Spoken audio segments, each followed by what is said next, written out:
هذا القرآن يوحدنا لطريق الخير يوجهنا الله تعالى أنزله ورسول الله معلمنا إن هذا القرآن يهدي للتي هي أقوم ويبشر المؤمنين الذين يعملون الصالحات أن لهم أجرا كبيرا.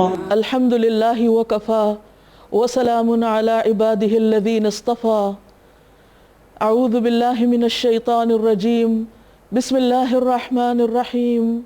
رب اشرح لي صدري ويسر لي أمري واحلل عقدة من لساني يفقهوا قولي. السلام علیکم ورحمۃ اللہ وبرکاتہ. الحمد للہ وکفى وسلام علی عباده الذین اصطفى. اما بعد فاعوذ باللہ من الشیطان الرجیم. بسم اللہ الرحمن الرحیم. رب اشرح لی صدری ویسر لی امری واحلل عقدۃ من لسانی یفقہوا قولی. السلام علیکم ورحمۃ اللہ وبرکاتہ. ناظرین، پروگرام فہم القرآن کے سلسلے میں آج ہم 7ویں پارے کا مطالعہ کریں گے. اللہ تعالیٰ کا شکر ہے جس نے ہمارے لیے یہ کتاب بھیجی. نبی صلی اللہ علیہ وسلم نے فرمایا، کوئی ایسی چیز نہیں جو زیادہ بہتر ہو، زیادہ افضل ہو، جس کے ذریعے تم اللہ تعالیٰ کی طرف رجوع کر سکو، سوائے اس کے جو اس کی طرف سے ہی نازل ہوئی، یعنی قرآن مجید. گویا اگر ہم اپنی زندگی کے کسی بھی معاملے میں بہتر طریقے کو معلوم کرنا چاہتے ہیں، صحیح ترین راہ پر چلنا چاہتے ہیں، تو اس کے لیے لازم ہے کہ ہم اس کتاب کی طرف لوٹیں، اس کی طرف رجوع کریں، اس سے معلوم کریں کہ ہمارا رب ہم سے کیا چاہتا ہے. تو آئیے دیکھتے ہیں اللہ تعالیٰ کیا فرماتے ہیں. فرمایا وَإِذَا سَمِعُوا مَا أُنزِلَ إِلَى الرَّسُولِ تَرَى أَعْيُنَهُمْ تفيض من الدمع مما عرفوا من الحق يقولون ربنا آمنا فاكتبنا مع الشاهدين. شروع اللہ کے نام سے جو بے انتہا مہربان نہایت رحم فرمانے والا ہے. جب وہ اس کلام کو سنتے ہیں جو رسول پر اترا ہے تو تم دیکھتے ہو کہ حق شناسی کے اثر سے ان کی آنکھیں آنسوں سے تر ہو جاتی ہیں. وہ بول اٹھتے ہیں کہ پروردگار، ہم ایمان لائے، ہمارا نام گواہی دینے والوں میں لکھ لے. نبی صلی اللہ علیہ وسلم نے فرمایا، 3 لوگوں کی آنکھیں قیامت کے دن آگ کو نہیں دیکھیں گی. ان میں سے ایک وہ آنکھ ہے جو اللہ کے ڈر سے رو پڑی. یہ نصارہ کی صفات بیان ہو رہی ہیں بیسیکلی کہ وہ تکبر نہیں کرتے، اسی لیے جب وہ حق کو پاتے ہیں تو قبول کر لیتے ہیں. یہ صرف ان کی نہیں، یعنی نجاشی کی طرف اشارہ ہے اور ان کے درباریوں کی طرف، بلکہ کوئی بھی شخص جو حق کا متلاشی ہو اور اس معاملے میں سچا ہو اور تکبر سے خالی ہو، تو جب حق اس کے سامنے آتا ہے تو وہ فوراً اس کو قبول کر لیتا ہے. کیونکہ تکبر نام ہی اس چیز کا ہے کہ انسان حق کا انکار کر دے، جبکہ اس کا دل گواہی دے رہا ہو کہ صحیح بات کیا ہے کسی بھی معاملے میں. اور یہاں پر جب ان کے سامنے حضرت جعفر نے قرآن پاک کی آیات تلاوت کر کے سنائی تو ان کی آنکھوں سے آنسو نکل آئے اور انہوں نے فوراً ہی اس کو پہچان لیا. بات ان کے دلوں تک پہنچ گئی اور کہنے لگے وَمَا لَنَا لَا نُؤْمِنُ بِاللَّهِ وَمَا جَاءَنَا مِنَ الْحَقِّ. آخر کیوں نہ ہم اللہ پر ایمان لائیں اور جو حق ہمارے پاس آیا ہے اسے کیوں نہ مان لیں، جبکہ ہم اس بات کی خواہش رکھتے ہیں کہ ہمارا رب ہمیں صالح لوگوں میں شامل کرے. یہ بھی ایک بہت ہی خوبصورت اور بہترین خواہش ہے کہ انسان اپنے آپ کو صالح یا نیک لوگوں میں شامل کرنا چاہے، ان کی کمپنی پسند کرے. کیونکہ انسان اپنی کمپنی سے پہچانا جاتا ہے، اپنے دوستوں سے پہچانا جاتا ہے، اس سے جانا جاتا ہے کہ وہ کن کے درمیان اٹھتا بیٹھتا ہے. کیونکہ انسان رشتہ داروں کے معاملے میں تو اس کے پاس کوئی چوائس نہیں ہوتی، لیکن دوستوں کے معاملے میں اس کی اپنی چوائس ہوتی ہے. انسان اسی کو دوست بناتا ہے یا اسی کی طرف لپکتا ہے جس سے اس کی قلبی یا ذہنی مماثلت ہوتی ہے یا وہ ان کے درمیان کمفرٹیبل فیل کرتا ہے. تو یہاں پر یہ دیکھا جا رہا ہے کہ جو شخص حق کو چاہتا ہے، سچ سے محبت کرتا ہے، نیکی سے محبت کرتا ہے، وہ قدرتی طور پر نیک لوگوں میں شامل ہونا چاہتا ہے، دنیا میں بھی وہ ایسے لوگوں کی تلاش میں رہتا ہے اور آخرت میں بھی وہ انہی کے درمیان اٹھایا جائے گا۔ حضرت یوسف علیہ السلام جن کو اللہ تعالیٰ نے دنیا کی تمام نعمتیں عطا کی، نبوت سے سرفراز کیا، سب کچھ پا کر ان کی تمنا کیا تھی؟ فاطر السماوات والارض انت ولی فی الدنیا والآخرہ توفنی مسلما والحقنی بالصالحین، کہ زمین و آسمان کے پیدا کرنے والے، دنیا و آخرت میں تو ہی میرا ولی ہے، تو ہی میرا مددگار ہے، تو ہی میرا دوست ہے۔ توفنی مسلمن، میری تمنا کیا ہے کہ تو مجھے اسلام کی حالت میں، اپنی اطاعت اور فرما برداری کی حالت میں فوت کر، اور مجھے صالحین میں سے اٹھا، اور مجھے صالحین کے ساتھ ملا، یعنی میرا تعلق ان کے ساتھ ہو۔ کسی شاعر نے کہا تھا کہ احب الصالحین ولست منہم، میں صالحین سے محبت رکھتا ہوں حالانکہ میں ان میں سے ہوں نہیں۔ کیوں رکھتا ہوں؟ لعل اللہ یرزقنی صلاحا، شاید اللہ تعالیٰ مجھے بھی ہدایت کی توفیق دے اور میرے اندر بھی بھلائی اور خیر پیدا کر دے، کیونکہ انسان اپنے ماحول سے، اپنے آس پاس کے لوگوں سے لازمی طور پر متاثر ہوتا ہے۔ تو یہاں ان کے بھی ایمان لانے کے بعد، حق کو قبول کرنے کے بعد جو دعا تھی، جو طمع تھی، جو خواہش تھی، تمنا تھی، وہ کیا تھی؟ ان یدخلنا ربنا مع القوم الصالحین، کہ ہمارا رب ہمیں صالح لوگوں میں شامل کرے۔ ان کی اس دعا کی بدولت اللہ سبحانہ وتعالیٰ نے ان کے لیے کس بات کا اعلان فرمایا، کیا خوشخبری دی؟ فَأَثَابَهُمُ اللَّهُ بِمَا قَالُوا جَنَّاتٍ تَجْرِي مِن تَحْتِهَا الْأَنْهَارُ خَالِدِينَ فِيهَا وَذَلِكَ جَزَاءُ الْمُحْسِنِينَ۔ ان کے اس قول کی وجہ سے، اس بات کی وجہ سے، اب یہاں یاد رکھیے کہ وہ ایک بات ہے جس کی جزا جنت ہے۔ یہ کون سی بات ہے؟ یہ ایک سچی بات ہے جو ان کے دل کی صحیح طور پر نمائندگی کر رہی تھی، یعنی قول اور قلب میں یا ان کے دل اور زبان میں فرق نہیں تھا، وہ حقیقتاً یہی چاہتے تھے۔ تو اس قول کی بدولت اللہ نے ان کے لیے جنت لکھ دی۔ اور ایک حقیقت ہے کہ انسان بعض اوقات ایک اچھی بات کہتا ہے اور انسان کو خود بھی اندازہ نہیں ہوتا کہ وہ اللہ تعالیٰ کو کتنی پسند آ جاتی ہے، جس کی بدولت اللہ تعالیٰ اس بندے کے لیے جنت لکھ دیتا ہے، اس کے لیے ہمیشہ کے لیے خیر لکھ دیتا ہے۔ تو اس سے یہ بات بھی کھل کر سامنے آتی ہے کہ انسان کو اپنی گفتگو پر نظر رکھنی چاہیے اور اپنی زبان سے ہمیشہ اچھی اور مثبت باتیں نکالنی چاہیے، منفی گفتگو سے پرہیز کرنا چاہیے، کیونکہ گفتگو بہرحال انسان کے عمل کو دعوت دیتی ہے۔ رسول اللہ صلی اللہ علیہ وسلم نے فرمایا، بعض اوقات انسان اللہ عز و جل کی رضامندی کا کوئی ایسا کلمہ کہہ دیتا ہے جس کے متعلق اسے معلوم نہیں ہوتا کہ اس کا کیا مقام اور مرتبہ ہے، لیکن اللہ تعالیٰ اس کی برکت سے اس کے لیے قیامت تک رضامندی لکھ دیتا ہے۔ فرمایا فَأَثَابَهُمُ اللَّهُ بِمَا قَالُوا، تو ان کے قول کی وجہ سے اللہ نے ان کو جو بدلہ دیا وہ کیا تھا؟ ایسی جنتیں عطا کی جن کے نیچے نہریں بہتی ہیں اور وہ ان میں ہمیشہ رہیں گے۔ یہ جزا ہے نیک رویہ اختیار کرنے والوں کے لیے۔ اس کے برعکس وہ لوگ جنہوں نے انکار کیا، والذین کفروا وکذبوا بآیاتنا اولئک اصحاب الجحیم، رہے وہ لوگ جنہوں نے ہماری آیات کو ماننے سے انکار کیا۔ انکار بھی زبان سے چند بول ہوتے ہیں، چند لفظ ہوتے ہیں جو انسان نکالتا ہے، لیکن یہ بول اس کو دوسری طرف لے جاتے ہیں، اور انہیں جھٹلایا تو وہ جہنم کے مستحق ہیں۔ جیسے ایک اور حدیث میں آتا ہے کہ سچائی نیکی کی طرف لے جاتی اور نیکی جنت کی طرف، اور جھوٹ انسان کو برائی کی طرف لے جاتا ہے اور برائی جہنم کی طرف۔ تو بات تو یعنی کہ نقطہ آغاز کیا ہے؟ انسان کا بول، اور پھر جیسا بول ہوگا ویسا انجام۔ پھر فرمایا یا ایھا الذین آمنوا لا تحرموا طیبات ما احل اللہ لکم ولا تعتدوا، اے لوگو جو ایمان لائے ہو، جو پاک چیزیں اللہ نے تمہارے لیے حلال کی ہیں انہیں حرام نہ کر لو، یعنی خود حلال و حرام کی مختار نہ بن جاؤ، دین کو اپنے ہاتھ میں نہ لے لو۔ دین کے معاملے میں اللہ اور اس کے رسول صلی اللہ علیہ وسلم کے طریقے کو ہی قبول کرو۔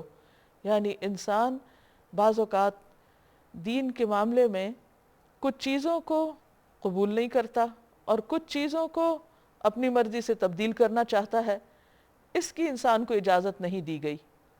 یعنی اپنی خواہشات کو دین میں داخل نہیں کیا جا سکتا.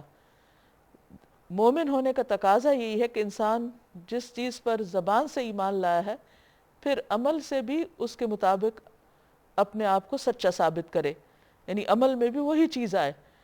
تو جہاں انسان کو حرام کو حلال کرنے کی اجازت نہیں، وہاں حلال کو بھی حرام نہیں کر سکتا.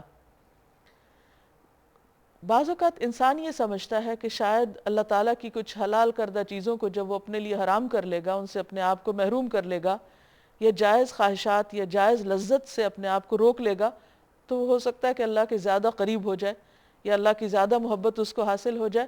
تو یہ نظریہ غلط ہے. دین نام ہے، عبادت نام ہے اطاعت کا، کہ جہاں تک جانے کی اجازت دی گئی وہیں تک جاؤ، اور جہاں رکنے کو کہا وہاں رک جاؤ. یہی دراصل دین ہے. اس میں انسان اس کی حکمتیں ضرور جانے، لیکن اگر کسی چیز کی حکمت نہیں بھی سمجھ آتی تو بھی انسان کے لیے لازم ہے کہ جو اللہ تعالیٰ اسے چاہتا ہے اس کے مطابق عمل کرے.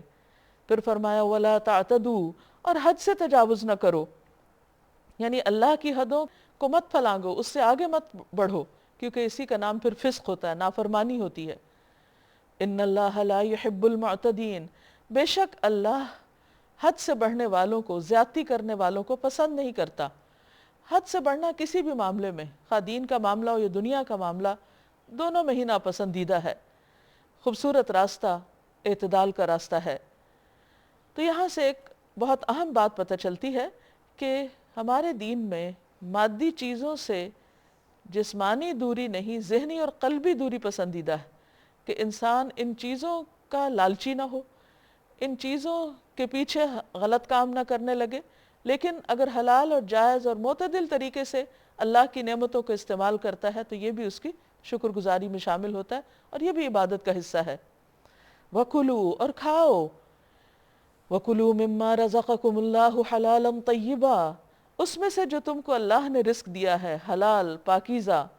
وَاتَّقُوا اللَّهَ الَّذِي أَنْتُمْ بِهِ مُؤْمِنُونَ، اور اس خدا کی نافرمانی سے بچتے رہو، تقوی اختیار کرو جس پر تم ایمان لائے ہو. یعنی اصل چیز ہے اللہ کا ڈر، احتیاط کی زندگی، تقوی کی زندگی، جو ہر معاملے میں، کھانے پینے کے معاملے میں بھی، شادی بیاہ کے معاملے میں بھی، اور باقی تمام زندگی میں بھی. اسی طرح گفتگو کے معاملے میں، تو جہاں گفتگو کی بات ہے وہاں اب قسمیں کھانے کے بارے میں کچھ ہدایات دی گئی ہیں.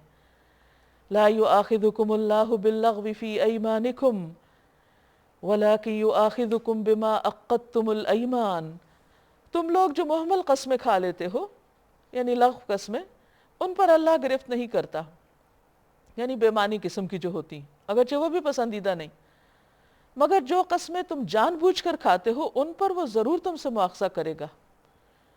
ایسی قسم توڑنے کا کفارہ یہ ہے، یعنی قسم کھا کے اللہ کا نام لے کے اگر کسی سے کوئی وعدہ کیا اور پھر اس کو توڑ دیا تو یہ معمولی بات نہیں، یہ کبیرہ گناہ ہے.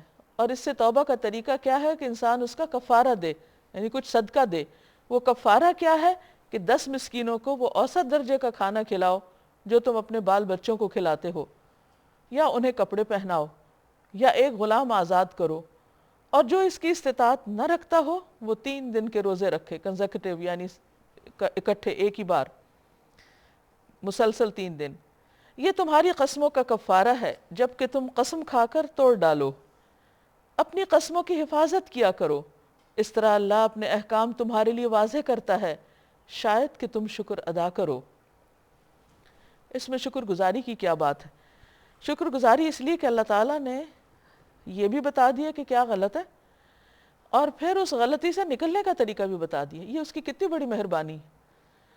اگر وہ ہمیں نہ بتاتا کہ توبہ کا طریقہ کیا ہے تو ہمارے لیے کتنی مشکل ہو جاتی، اور گناہ کا جو بوجھ ہے ہمارے قلب اور ضمیر پر بڑھتا رہتا اور وہ ہمیں بیمار کر دیتا، کیونکہ جب ہم اس بوجھ کو اتارتے نہیں تو وہ بہت سی اور بیماریوں کا سبب بن جاتا ہے.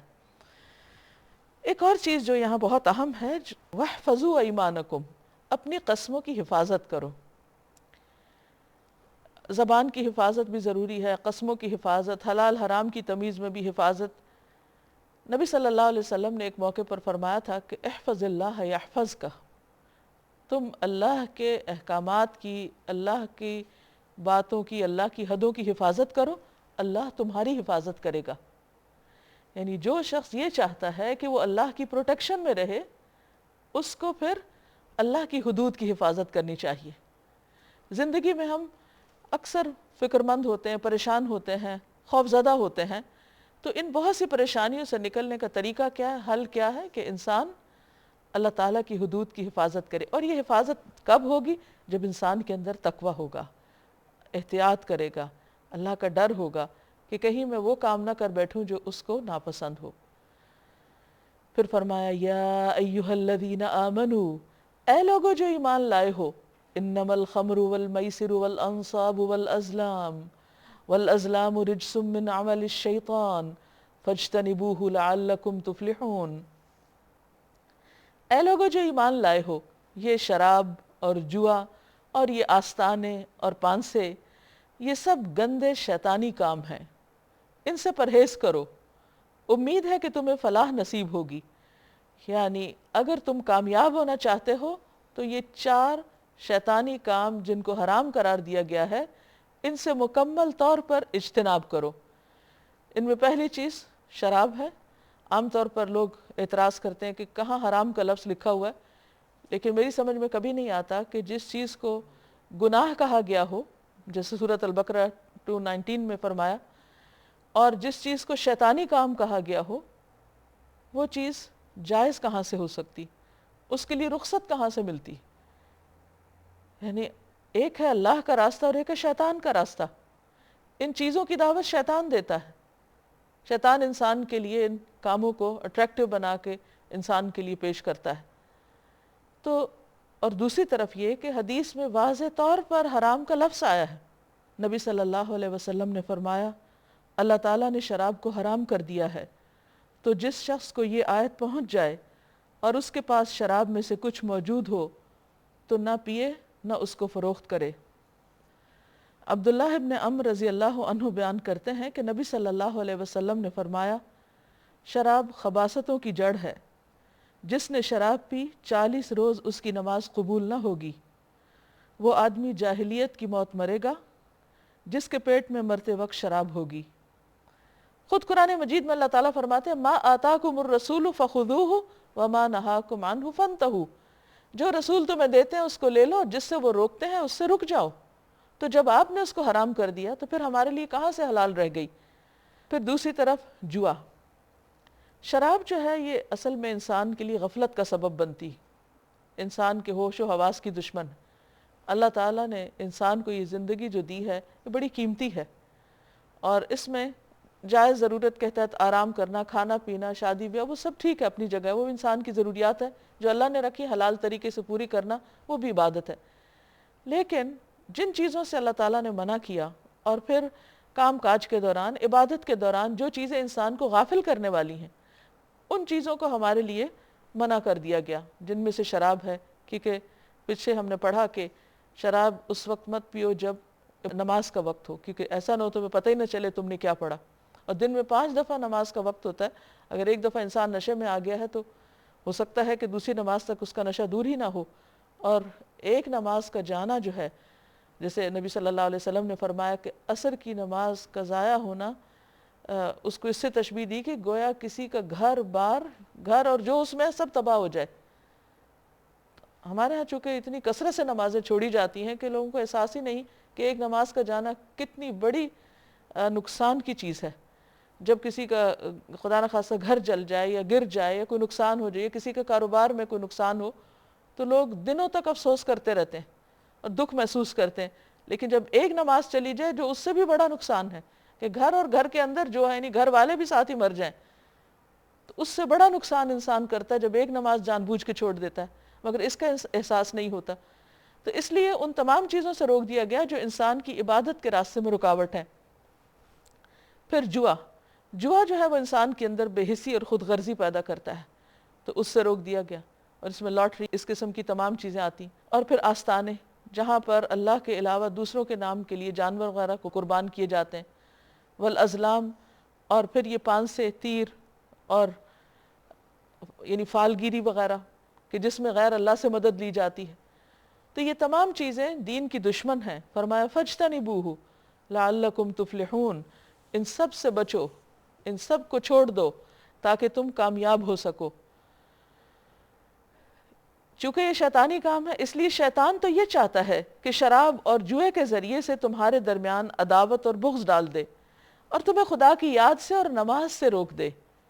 یہ ہے اصل مشکل. پھر کیا تم ان چیزوں سے باز رہو گے؟ فَهَلْ أَنْتُمْ مُنْتَهُونَ، اللہ تعالیٰ سوال کر رہے ہیں، پوچھ رہے ہیں، ہم کیا جواب دیں گے؟ ہاں یا نہ؟ ہم سب کو سوچنا چاہیے. اور اگر اللہ تعالیٰ کی بات پر کوئی کہے نہیں میں تو نہیں رکنے والا، تو یہ تو پھر خدا سے مقابلہ ہو گیا. تو اس کا انجام کیا ہوگا؟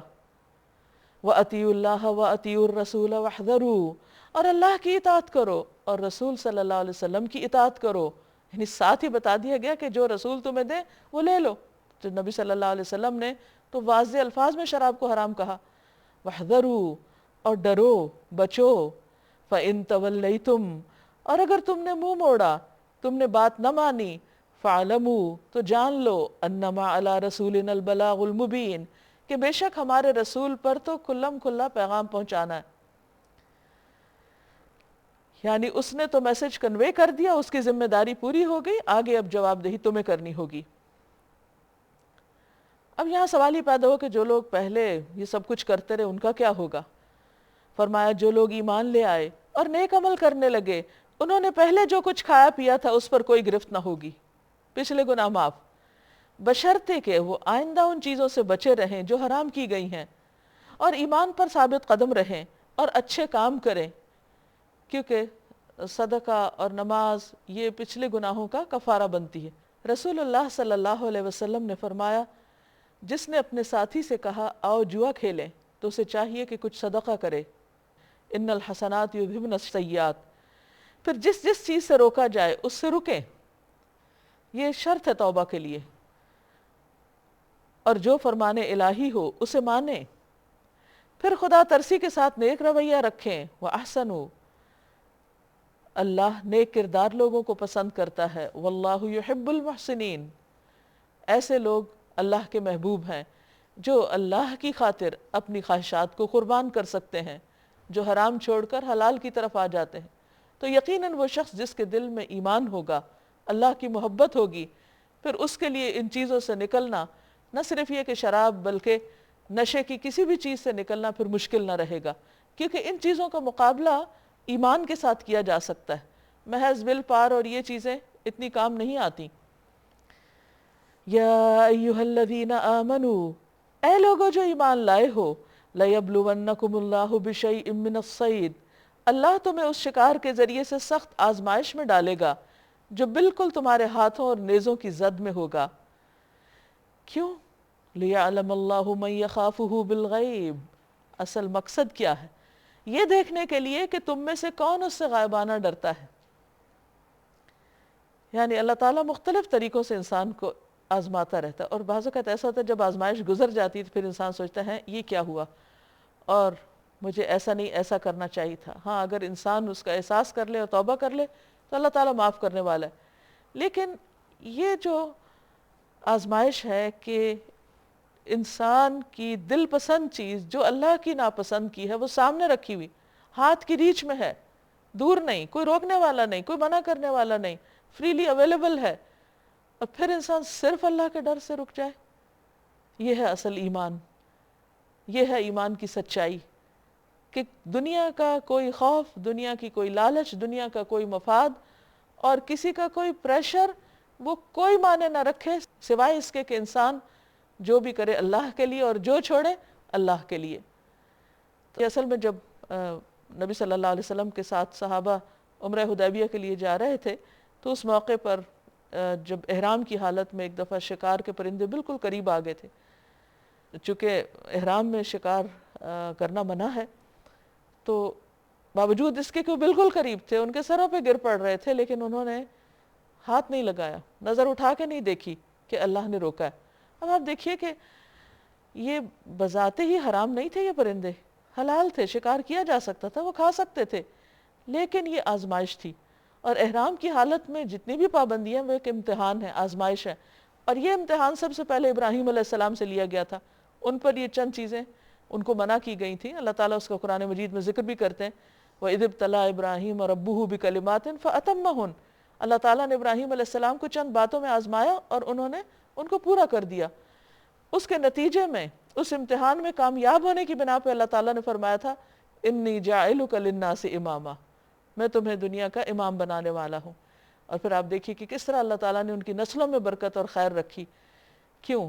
یہ کسی بیرونی دباؤ کی وجہ سے نہ تھا، یہ صرف اور صرف اللہ کے حکم کی بنا پر تھا.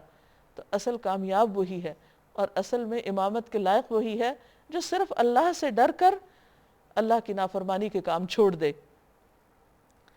اور صحابہ کرام نے اسی لیے بہترین طریقے سے دنیا کی امامت کی، اور جہاں گئے دین پھیلتا چلا گیا، کیونکہ انہوں نے اللہ کی حدود کی حفاظت کی تھی، ان آزمائشوں میں کامیاب ہوئے تھے. فَمَنِ اعْتَدَى بَعْدَ ذَلِكَ فَلَهُ عَذَابٌ أَلِيمٌ. فَمَنِ اعْتَدَى، تو جو حد سے بڑھا، جس نے حد سے تجاوز کیا، اس تنبیہ کے بعد اللہ کی مقرر کی ہوئی حد سے آگے بڑھ گیا، اس کے لیے دردناک سزا ہے. اے لوگو جو ایمان لائے ہو، احرام کی حالت میں شکار نہ مارو، اور اگر تم میں سے کوئی جان بوجھ کر ایسا کر گزرے، یعنی اگر اس نے حد توڑ دی، تو جو جانور اس نے مارا ہو اسی کے ہم پلہ ایک جانور اسے مویشیوں میں سے نظر دینا ہوگا. یہاں بھی کفارے میں صدقہ کرنا ہوگا، یعنی محض خالی زبانی توبہ کافی نہیں. جس کا فیصلہ تم میں سے 2 عادل آدمی کریں گے. اصل میں سب کا ایمان کا لیول ایک نہیں ہوتا، کچھ لوگ نہیں آزمائشوں میں کامیاب ہوتے یا ٹمپٹیشن کے مقابلے میں ہار جاتے ہیں، تو پھر جب ریگریٹ ہو، توبہ کرنا چاہیں تو اس کا دروازہ بھی کھول دیا گیا. یعنی یہ اس لیے نہیں رکھی رخصت کے انسان کے کہ اچھا وہ میں اپنی مرضی کر لوں گا اور پھر یہ بعد میں کفارت دے دوں گا، دم دے دوں گا. تو یہ طریقہ نہیں. انسان ہے، انسان کے اوپر مختلف کیفیات ہوتی ہیں، کبھی بھول چک ہوتی ہے، کبھی کوئی ایسی مجبوری ہوتی ہے. تو اس کے بعد اگر انسان ہونے کے ناطے وہ یعنی کہ اس سے غلطی ہو ہی جائے تو پھر اس سے توبہ کا طریقہ یہ ہے. اور یہ نذرانہ کعبہ پہنچایا جائے گا، یا نہیں تو اس گناہ کے کفارے میں چند مسکینوں کو کھانا کھلانا ہوگا، یا اس کے بقدر روزے رکھنے ہوں گے تاکہ اپنے کیے کا مزہ چکھے. یعنی ایک طرح سے جرمانہ ہے. اب یہ کتنے روزے، کتنے مسکین، تو یہ بھی 2 عادل آدمی ہی فیصلہ کریں گے. پہلے جو کچھ ہو چکا اللہ نے اسے معاف کر دیا، لیکن اب اگر کسی نے اس حرکت کا اعادہ کیا تو اللہ اس سے بدلہ لے گا. اللہ سب پر غالب ہے اور بدلہ لینے کی طاقت رکھتا ہے. تو آخرت میں تو جو ہوگا سو ہوگا. دنیا میں بھی بعض اوقات ایسی چیزوں کا وبال انسان دیکھ لیتا ہے کسی نہ کسی شکل میں. تمہارے لیے سمندر کا شکار اور اس کا کھانا حلال کر دیا گیا، جہاں تم ٹھہرو وہاں بھی اسے کھا سکتے ہو، اور قافلے کے لیے زیادہ راہ بھی بنا سکتے ہو. البتہ خشکی کا شکار جب تم احرام کی حالت میں ہو تو تم پر حرام کیا گیا ہے. پس بچو اس خدا کی نافرمانی سے جس کی پیشی میں تم سب کو گھیر کر حاضر کیا جائے گا. اللہ نے مکان محترم کعبہ کو لوگوں کے لیے قیام کا ذریعہ بنایا، اور ماہ حرام اور قربانی کے جانوروں اور قلادوں کو بھی، قلادے وہ جن کے گردنوں میں پٹے پڑے ہوئے ہوں حرم کی طرف جانے کی علامت کے طور پر، تاکہ تمہیں معلوم ہو جائے کہ اللہ آسمانوں اور زمین کے سب حالات سے باخبر ہے اور اسے ہر چیز کا علم ہے. خبردار ہو جاؤ، اللہ سزا دینے میں بھی سخت ہے اور اس کے ساتھ ساتھ بہت درگزر کرنے والا اور رحم فرمانے والا بھی ہے. ما علی الرسول الا البلاغ، رسول پر تو صرف پیغام پہنچا دینے کی ذمہ داری ہے. آگے تمہارے کھلے اور چھپے سب حالات کا جاننے والا اللہ ہے. اے پیغمبر ان سے کہہ دیجئے کہ پاک اور ناپاک بہرحال یکساں نہیں ہیں.